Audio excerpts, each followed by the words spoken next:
Hi, and welcome to another edition of Bauer Business Bites. My name is David Tighe. I'm the Managing Director of Bauer Media here in Northern Ireland. And each week we take a look at various businesses across Northern Ireland and beyond. And we look at the insight and the opportunity to understand what's going on in that particular sector on any given week. This week, I'm delighted to welcome our guest, who's Paul Ward, a Director of Shelbourne Motors. Paul, you're very welcome to Business Bites. Thank you, David. It's great to see you. Shelbourne Motors, a real family business. Portadown opened up in Newry in more recent times. A huge operation. You do everything vehicle hire. You do new and used. Lots and lots going on at your business. So, how is business right now, Paul? What's happening? Business has been very positive. We worked very hard in the lockdown period with a small team, making sure that we refined all our processes to make sure that the customer experience would be right for when we opened again, to make sure that our online presence was right.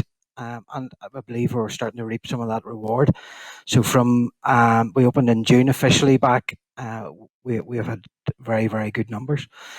Even in the lockdown period, we had great online sales, over 100 vehicles in the lockdown period, which we were delighted with.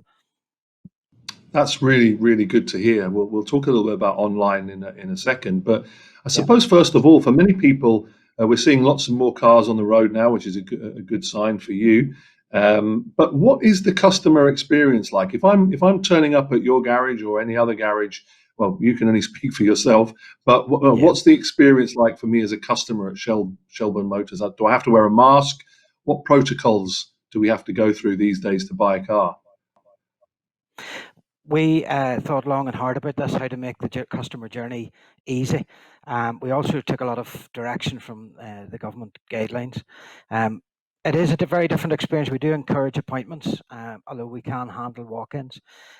When people arrive on the premises, they see that they're clearly signposted where they should go. All the sales areas and service areas have been taped out so that we have the 2 meters social distance um, in place. We have sneeze screens for all the sales executives at their desks and all the service counters. And just recently, obviously, to follow the guidelines, we have introduced masks. Um, we offer masks for customers coming in if they haven't brought their own, and we try to work. We're quite fortunate that we have very big open spaces as well, so we can socially distance quite well. And we do then offer unaccompanied test drives for our customers because that's a big that was a big change, and we had to make sure that all the processes were in place for that. But that is working particularly well for us. Fantastic, fantastic. What about online? You mentioned it earlier on. A lot of companies, including, I mean, look at us. We're having this discussion Yeah. online today. How has Shelbourne Motors moved into that space in the recent period? What benefits can you see from that? Fortunately, back in 2019, we took the decision to have full online purchase system, and we worked hard with our website providers to have a fully transactional website, so people can reserve a car, they can view a car, they can watch the video of the car, they can leave a deposit on the car, all sorts of things, and they can do the full finance transaction from the comfort of their own home. So it's only a matter of organising delivery, which we can do, or picking a collection time. That's worked really well, especially in lockdown. We delivered an awful lot of vehicles, and it wasn't just in Northern Ireland; it was all over Ireland, and in fact, quite a few in the UK as well. Um, Different to what people would have traditionally purchased a car, they would have wanted to test drive it and touch it.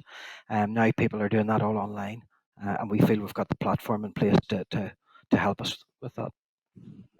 That's really interesting to I suppose understand the difference in consumer habits. I think going Yeah. on everywhere right now in all sectors as we speak.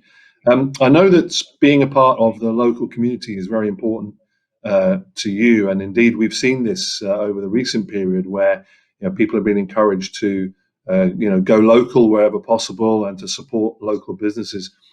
How is being a part of the community? Where does that sit in your ethos? that's a key part of our business, and all our planning. During the lockdown period, we took the decision to bring in a skeleton staff so that we could keep all our key workers moving effectively. We dealt with a lot of breakdowns, servicing issues, anything in particular. We had a team in the background taking all the calls, following customers up, bringing the vehicles in where necessary. We also tried to help a lot in the community and integrate ourselves into the community. Um, Examples of that would have been, we donated quite a bit of PPE to the local hospitals. We donated vans to deliver food hampers and parcels. Some of our staff got heavily involved in that as well. Um, the local community is what we're about. We want to be part of it. We're integrated into it, and we help support because they support us effectively, and that will continue. That's really good to hear. We've heard some fantastic stories in this series of interviews about businesses really, getting stuck in, and hopefully that will be remembered as we move forward. And talking of which, looking into the future, it's a crystal ball that's almost changing on a week by week basis. But what does the next period on the run up to Christmas look like for Shelbourne Motors? What's your thoughts on that? We're very optimistic. We have been recruiting again, bringing extra staff in to cope with the demand from June onwards. We think, yes, there's a pumped up demand, but we feel we have a very loyal customer base. We value our customers and we get a lot of repeat business. So we're fortunate, that those customers are coming back time and time again. I think that's a lot down to our customer focus as well. We want to make sure that the experience is right for our customers, and if there's an issue, that we deal with it swiftly.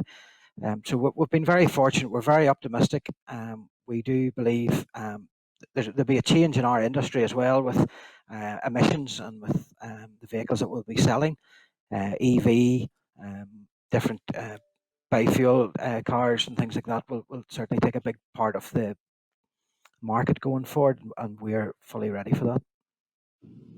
Amazing, and of course, you can't do any of that without your staff and your team. And I understand they've Absolutely. played an absolute blinder in recent weeks.